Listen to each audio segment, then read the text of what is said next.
Un autre à Pontivy, mais avant ça, un voyage dans le temps avec la commémoration du génocide arménien, 100e anniversaire.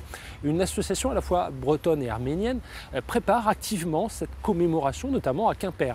Une association qui n'est pas insensible aux paroles prononcées par le pape François hier. Il a prononcé le mot génocide.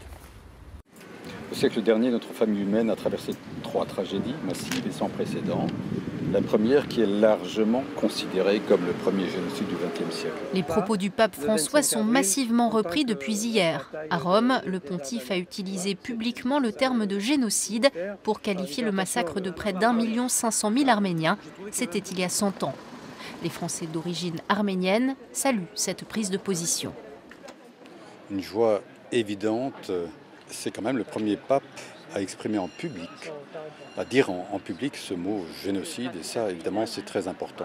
Quand on voit par exemple que Barack Obama n'a jamais utilisé le mot génocide jusqu'à présent. Forte de 70 membres, l'association bretonne arménienne Ménès Ararat œuvre à la reconnaissance internationale du génocide.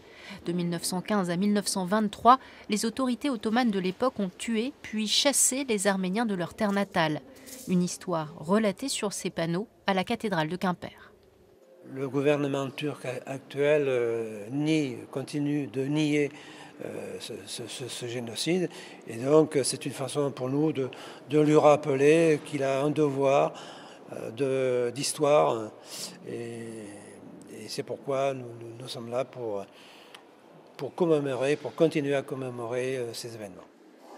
Dimanche prochain, la messe à la cathédrale de Quimper sera dédiée à la commémoration du centenaire du génocide arménien. Il commence tout juste la saison du homard. Tanguy Raoul, comme ses collègues pêcheurs, s'inquiète du projet d'extraction de sable dans la baie de Lannion voisine.